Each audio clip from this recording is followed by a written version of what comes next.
بالکل ادنا جنتی کے لیے، سب سے کم درجے والے جنتی کے لیے 80,000 خادم ہوں گے، سب سے کم درجے کا 80,000 خادم، 72 بیویاں حور، اور ان کو ایسے تاج ملیں گے ان 72 کو جن کا ادنا، یعنی وہ جو تاج ہوں گے نا، تاج ان کو جو ملیں گے حوروں کو، کہا گیا جن کا ادنا جو ہے موتی، یعنی اس میں جو سب سے کم درجے کا اس تاج میں موتی جڑا ہوا ہوگا، کہا اس کا ادنا موتی سب سے کم جو چمک رہا ہوگا موتی، وہ اتنا چمک رہا ہوگا کہ مشرق اور مغرب کو روشن کر دے گا، اتنا چمک رہا ہوگا۔ یہ سب سے کم درجے کا جنتی ہے جس کو جنت کے اندر نعمتیں دی جائیں گی۔ وہ دنیا میں 5 نہریں کون سی ہیں جس کو اللہ تبارک و تعالیٰ نے جنت سے جاری فرمایا ہے؟ دنیا میں 5 نہریں ہیں دنیا میں جن کو اللہ نے جنت سے جاری کیا ہے۔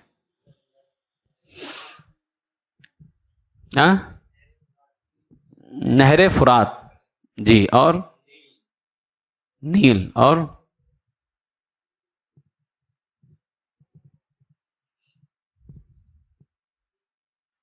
دجلہ، جس کو دجلہ بھی بولتے ہیں۔ دریائے دجلہ بھی ہے، نہر فرات بھی ہے، دریائے نیل بھی ہے، اور یہ تو 3 معلوم ہے، کوئی سی تو ہے، اس کا نام کیا ہے؟ اب یہ جنت کے بارے میں اس لیے کہ وقت کتنا ہو رہا ہے؟ 11 بج رہے ہیں۔ اب میں جنت پہ ہی مکمل کر دوں گا، آنے والے ہفتے دوزخ کا اور قیامت کا لوں گا پھر، ٹھیک ہے؟ چلیے فٹافٹ بتائیے۔ دریائے دجلہ، نہر فرات اور دریائے نیل، اور ایک دریا ہے، نہر ہے جس کو کہتے ہیں سیحون، کیا کہتے ہیں؟ اور دوسرے کا نام ہے جیحون۔ سیحون، جیحون، دریائے دجلہ، نہر فرات، دریائے نیل، یہ 5 نہریں ایسی ہیں جن کو اللہ تعالیٰ نے جنت سے جاری فرمایا ہے۔ اب کوئی بولے راستہ کہاں سے ہے؟ ہر چیز بحث کرنے والی نہیں ہوتی ہے، ٹھیک ہے؟ اللہ تعالیٰ ہر چیز پہ قادر ہے، ٹھیک ہے؟ اچھا، جنت کی جو دیواریں ہیں وہ کس چیز کی بنی ہوئی ہیں؟ سونے اور چاندی کی اینٹیں، اور گارا مشک کا، مشک کا گارا، سونے چاندی کی اینٹیں، کیا بات ہے؟ صرف سننے آئے ہیں؟ بیٹھیے۔ تو سونے چاندی کی اینٹیں اور مشک کا، یہ جنت کی دیواریں ہوں گی، ٹھیک ہے؟ اور اسی طریقے سے جو جنت میں داخل ہونے والے لوگ ہوں گے ان میں پہلا اور دوسرا گروہ جو ہوگا وہ کس طرح سے ہوں گے؟ ان کے چہرے، پہلا اور دوسرا گروہ،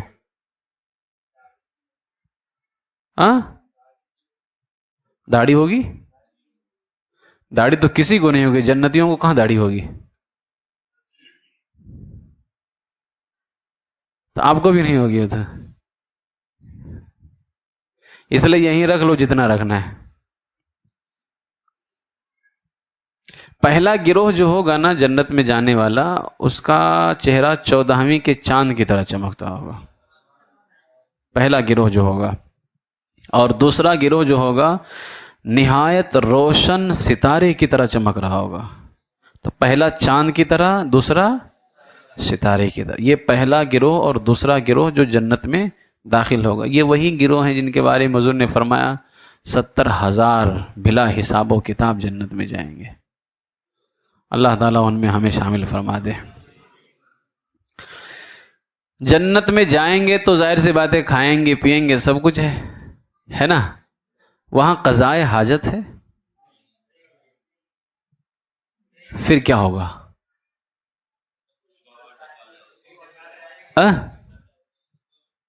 جی معین الدین آپ بتائیے. چلیے ہضم ہو جائے گا.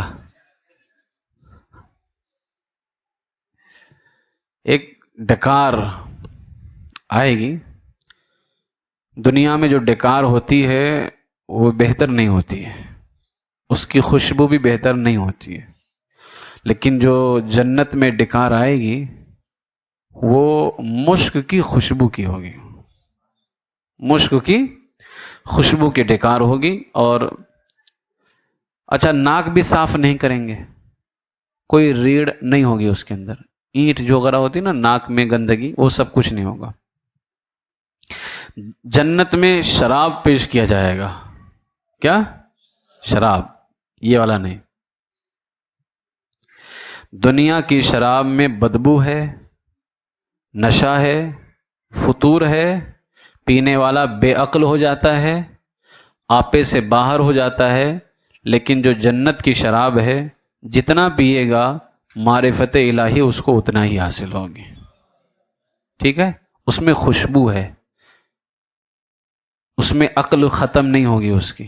تو یہ اس قرآن شریف میں ہے نا شرابن طہورا، ایک پاکیزہ شراب ہے وہ. ٹھیک ہے.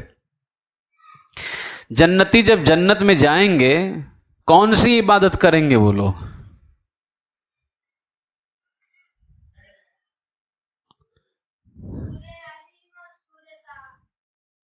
چھوٹی بھی نماز ادا کریں گے.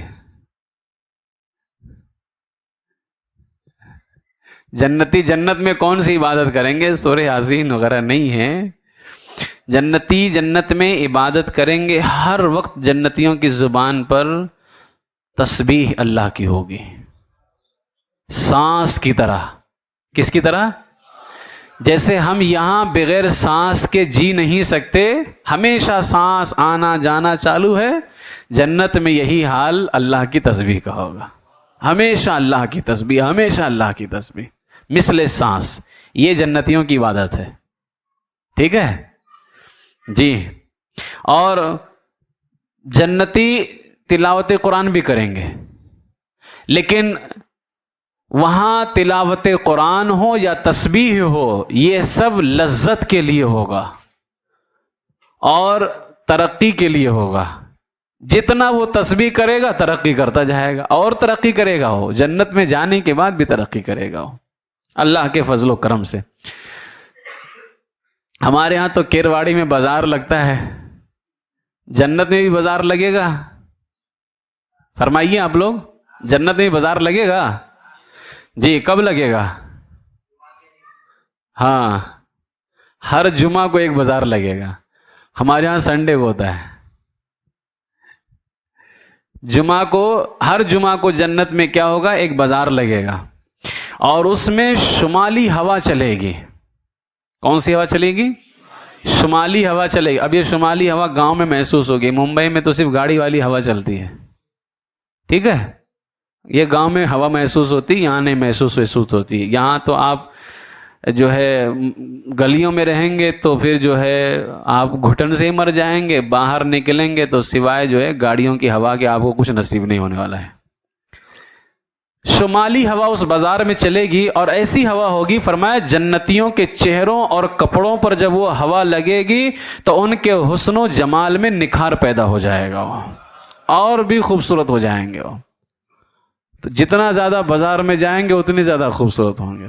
کہ ہر جمعہ کو ہوا چلے گی، ہر جمعہ کو بازار لگے گا، تو اللہ رب العزت کے فضل و کرم سے ان کے حسن میں اور نکھار پیدا ہوگا. یہ سب مصطفیٰ جان رحمت صلی اللہ علیہ وسلم کا صدقہ ہے. اور ملاقات بھی کریں گے نا جنتی آپس میں، تو کیا کریں گے ملاقات کے لیے؟ کوئی بہت دور رہتا، اب ظاہر سی بات ہے جس کو سب سے کم درجے کا دیا جائے گا وہ اس دنیا کی 3 گنا برابر ہوگا، ہے نا. تو وہاں پہ کیا سواری ہوگی؟ یہاں پہ فلائٹ ہے، ریل گاڑی ہے، پہلے بیل گاڑی تھی. تو اب وہاں کیا سواری ہوگی؟ ہاں؟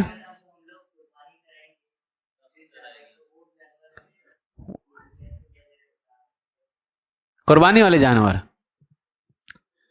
کیا ہوگا ملاقات کرنے کے لیے؟ ترمذی شریف میں ہے جنتی جب آپس میں ملنا چاہیں گے تو ایک کا جو تخت ہوگا نا جس پہ وہ بیٹھا ہوگا دوسرے کے پاس چلا جائے گا، ٹھیک ہے؟ جس سے وہ ملنا چاہے گا اس کے پاس چلا جائے گا وہ تخت، اللہ کے فضل سے اپنے آپ۔ اور ایک روایت میں یہاں تک کہ آیا کہ ان کے پاس میں پہلے سے نہایت اعلیٰ درجے کی سواریاں اور گھوڑے لائے جائیں گے، وہ ان پہ سوار ہو کر کے جہاں چاہیں گے جائیں گے۔ سوچیں گے گھوڑے پہ سوار ہو کر کے اتنا جلدی کیسے پار ہوگا؟ تو ان کی رفتار بھی ویسے ہی ہوگی، بجلی کے چمکنے کی طرح، بہت تیز رفتار۔ اچھا، جنت بھی تو جانور بھی تو جنت میں جائیں گے، کون سے جانور جنت میں جائیں گے؟ حضور علیہ الصلوۃ والسلام کی اونٹنی، ٹھیک ہے، حضرت صالح علیہ السلام کی اونٹنی، حضرت ابراہیم کا بچھڑا، حضرت اسماعیل علیہ السلام کا مینڈھا، حضرت موسیٰ علیہ السلام کی گائے، حضرت یونس علیہ السلام کی مچھلی، حضرت عزیر علیہ السلام کا دراز گوش۔ دراز گوش کس کو بولتے ہیں؟ دراز گوش کس کو بولتے ہیں؟ گدھا، ٹھیک ہے۔ حضرت سلیمان علیہ السلام کی چونٹی، بلقیس کی خبر لانے والا ہدہد پرندہ، اور 10واں کون ہے؟ اصحاب کہف کا کتا۔ اندازہ لگاؤ یہ کتا ہے جو جنت میں جائے گا، اور کس کی برکت سے؟ ولیوں کی برکت سے۔ اصحاب کہف ولی تھے اور پچھلی قوم کے ولی تھے، اس قوم کے ولی ان ولیوں سے افضل ہیں۔ اگر ان قوموں کی ولیوں کا کتا جنت میں جا سکتا ہے تو ان ولیوں کی، اللہ کے محبوبوں کی غلامی اختیار کرنے والا کیوں نہیں جا سکتا ہے؟ ٹھیک ہے، یہ ہے کچھ جو ہے آج آپ کے سامنے بیان کیا گیا جنت کے حوالے سے۔ اب انشاءاللہ تعالی آنے والے ہفتے جو ہے دوزخ کے حوالے سے کچھ باتیں آپ کے سامنے پیش کی جائیں گی۔ بات سمجھ میں آئی آپ کو؟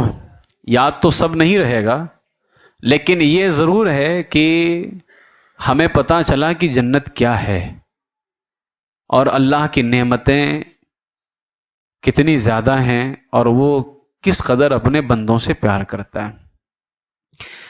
یہ ساری نعمتیں آپ نے سنی ہیں، اور ہم مومنین پر جو تکلیفیں آ رہی ہیں، کیا ان نعمتوں کے مقابلے میں اس کی کوئی حیثیت ہے؟ اس لیے کہا گیا نا کہ اگر مسلمان اللہ کی نعمتوں کے بارے میں جان جائے کہ اللہ نے اس کے لیے کیا تیار کر کے رکھا ہے، میرے آقا علیہ الصلوۃ والسلام فرماتے ہیں کہ پھر وہ تو دل ہی نہیں لگے گا اس کا دنیا میں، کیا نعمتیں اللہ نے اس کے لیے تیار کر کے رکھی۔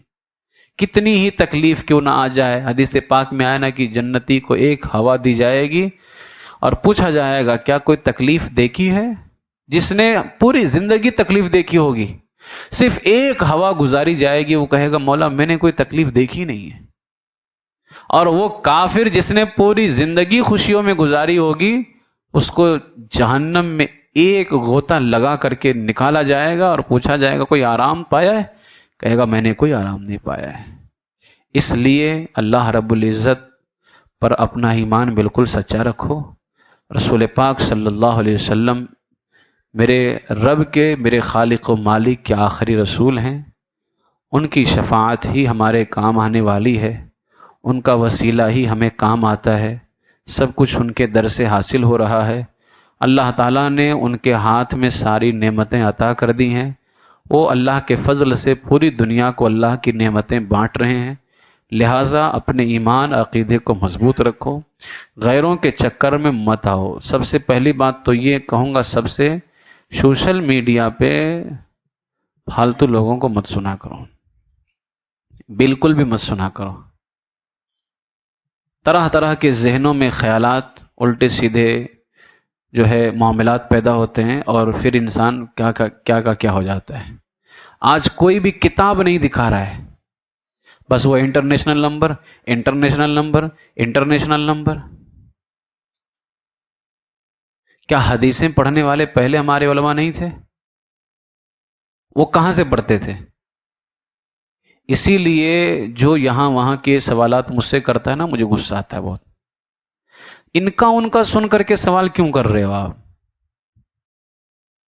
ان کا اگر جو آپ سوال کر رہے ہو اس بارے میں آپ ڈائریکٹ آ کر کے پوچھیے، حضرت ہمیں اس بارے میں کیا عقیدہ رکھنا چاہیے، بس۔ اس خبیث نے یہ بیان کر دیا، اس نے یہ بیان کر دیا۔ کہاں سے بیان کیا بابو؟ تو وہ یہ حدیث بیان کر رہا تھا۔ اب ہمارا بچہ تو پڑھا لکھا ہے نہیں، کیا آپ نے وہ حدیث دیکھی کتاب میں؟ نیٹ پر کس نے کیا ڈال دیا ہے؟ کیا ضروری ہے کہ جو نیٹ پر لکھ دیا گیا ہے آپ کے ہاتھ میں ہے گوگل، آپ جو چاہے لکھ کے ڈال دو اس پہ؟ اور یہ جو 360 اسلام ایپ جو نکلا ہوا ہے، یہ تو اور ستیہ ناش ہے۔ یہ اس میں سب اپنے سے کیا گیا، اور وہ اپنی من مانی۔ اس کے چلانے والے کون ہیں؟ علماء ہیں، مفتیان کرام ہیں اس کے چلانے والے۔ دین علماء سے سیکھیں، علماء حق سے۔ جو تمہیں ہمارے یہاں 4 حجت ہے، 4 دلیل۔ سب سے پہلے کتاب اللہ ہے، اللہ کی کتاب۔ دوسری سنت رسول اللہ ہے، ہمارے آقا علیہ السلام کی سنت۔ تیسری اجماع امت ہے۔ چوتھا قیاس ہے، ٹھیک ہے؟ لہٰذا اللہ تعالیٰ نے فرمایا واتبع السبیل من اناب الی، میری طرف آنے والوں کی پیروی کرو، یہاں وہاں کے چکروں میں نہ پڑو۔ اللہ تبارک و تعالیٰ سب کے ایمان و عقیدے کی حفاظت فرمائے، اور اللہ تعالیٰ دنیاوی تکلیفوں سے ہماری حفاظت فرمائے، آخرت کی نعمتوں سے، اور جو اللہ کے یہاں ہمارے لیے تیار ہے اللہ کے فضل و کرم سے، اللہ تعالیٰ ہمیں ان نعمتوں سے سرفراز فرمائے، سب کے علم میں عمل میں اضافہ فرمائے۔ السلام علیکم ورحمۃ اللہ وبرکاتہ۔